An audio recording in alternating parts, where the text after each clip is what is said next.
Imagine a country becoming free after nearly 200 years of rule. In 1947, India finally gained independence. But along with freedom, the country also faced some of the biggest challenges in its history. The nation had to deal with partition, unity of different regions, and the challenge of building a democratic system. Leaders and citizens together worked to build a strong and united nation. In this chapter, we will understand the challenges of nation building. Explanation. The chapter, Challenges of Nation Building, explains the situation of India at the time of independence and the responsibilities that the new nation had to face. For nearly 200 years, India was ruled by the British. During this period, Indians fought many struggles and movements to gain freedom. Finally, India became independent at midnight on the 14th to the 15th of August 1947. This moment was historic and marked the end of British colonial rule. However, independence also brought a major problem. At the same time, the country was divided into two separate nations, India and Pakistan. This division is called the Partition of India. Partition caused large-scale migration, communal violence, and suffering for millions of people who had to leave their homes and move to a new country. On the night of independence, a special meeting of the Constituent Assembly was held. In this historic session, the first Prime Minister of India, Jawaharlal Nehru, delivered his famous speech called Tryst with Destiny. In this speech, he spoke about India's long struggle for freedom and the responsibility of building a new and strong nation. During the freedom struggle, Indian leaders had already agreed on two important principles for the future of the country. The first principle was that after independence, India would follow a democratic system of government. This means that the government would be chosen by the people through elections and leaders would work according to the will of the citizens. The second principle was that the government would work for all sections of society. India is a diverse country with many religions, languages, cultures, and communities. Therefore, the aim of the government was to ensure equality, justice, and welfare for every citizen, not just for a particular group. Explanation of challenges of new nation. After India became independent in 1947, the country had to face several difficulties while building a new nation. These difficulties are called the challenges of nation building. India mainly faced three major challenges. 1. Challenge of unity and integrity. India is a very large and diverse country. People of different languages, religions, and cultures live here. Because of this diversity, it was a big challenge to keep the country united. The leaders of India had to make sure that all people stayed together as one nation and maintained the unity and integrity of the country. 2. Establishment of democracy. After independence, India decided to adopt a democratic system of government. In a democracy, people choose their leaders through elections. India adopted a representative democracy based on parliamentary rule. The Constitution of India also gave fundamental rights and voting rights to every citizen. 3. Development based on equality. Another challenge was to ensure development for all people. The Constitution aimed to improve the well-being of the entire society and not just some groups. Special protection and support were given to socially disadvantaged groups and religious and cultural communities so that everyone could have equal opportunities. Explanation of Partition of India. Displacement, rehabilitation, and its consequences. The reason for the Partition of India in 1947. The Muslim League, a political organization, supported the two-nation theory. According to this theory, India was not a single nation but was made up of two different communities. Hindus and Muslims. The Muslim League believed that these two communities had different religions, cultures, and ways of life, so they should have separate countries. Because of this idea, the Muslim League demanded a separate country for Muslims called Pakistan. As a result, when India became independent in 1947, the country was divided into two nations, India and Pakistan. This division was mainly based on religion. The partition created many problems. Millions of people were forced to leave their homes and move to another country. Many Hindus and Sikhs moved from Pakistan to India, while many Muslims moved from India to Pakistan. This movement of people is called displacement.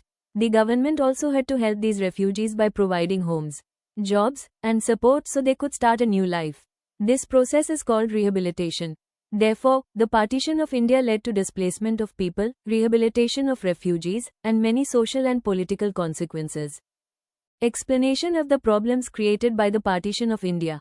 Due to the partition of India in 1947, many serious problems arose. When the British left India, the country was divided into two nations, India and Pakistan. This division created political, social, and economic difficulties. 1. Two parts of Pakistan. Pakistan was formed on the basis of Muslim population and consisted of two separate regions. West Pakistan, present-day Pakistan, and East Pakistan, present-day Bangladesh. A large area of Indian territory existed between these two regions, which created geographical and administrative difficulties for Pakistan. 2. Opposition of Khan Abdul Ghaffar Khan. Khan Abdul Ghaffar Khan was the leader of the Northwest Frontier Province and was popularly known as Frontier Gandhi. He believed in non-violence like Mahatma Gandhi and strongly opposed the two-nation theory. He did not want his region to become part of Pakistan. 3. Problem in Punjab and Bengal. Punjab and Bengal were Muslim-majority provinces of British India. However, some areas within these provinces had a large non-Muslim population. This created confusion about which areas should become part of India and which should go to Pakistan. 4. Problem of minorities. The partition of India was done mainly on the basis of religion. Because of this, minority communities on both sides were uncertain about their future and did not know whether they would become citizens of India or Pakistan. 5. Riots and migration. The partition plan did not clearly explain what would happen to minorities. As a result, Hindu-Muslim riots broke out in many places. To save their lives, many Hindus and Sikhs migrated to India, while many Muslims migrated to Pakistan. 6. Economic division and refugee problem. India was not only divided geographically, but its wealth and resources were also divided between India and Pakistan. India also faced the major problem of resettling refugees who had migrated during the partition. To deal with the situation, the government created a rehabilitation ministry to help refugees rebuild their lives. Explanation. Before India became independent, the country was divided into two types of regions. One part was called the British provinces, which were directly ruled by the British government. The second part was called the princely states. These states were ruled by local kings, princes, or nawabs, although they were under the control of the British. In total, there were about 565 princely states in India. After independence in 1947, it became necessary to unite these princely states with India so that the country could remain united. Sardar Vallabhbhai Patel played a very important role in this process. He convinced and persuaded the rulers of most of the princely states to join the Indian Union. Because of his efforts, almost all princely states agreed to become part of India. Explanation of government's approach. After India became independent in 1947, there were many princely states ruled by kings or nawabs. The Indian government had to decide how these states would become part of India. Most of the people living in the princely states wanted to join the Indian Union because they believed it would provide security, democracy and development.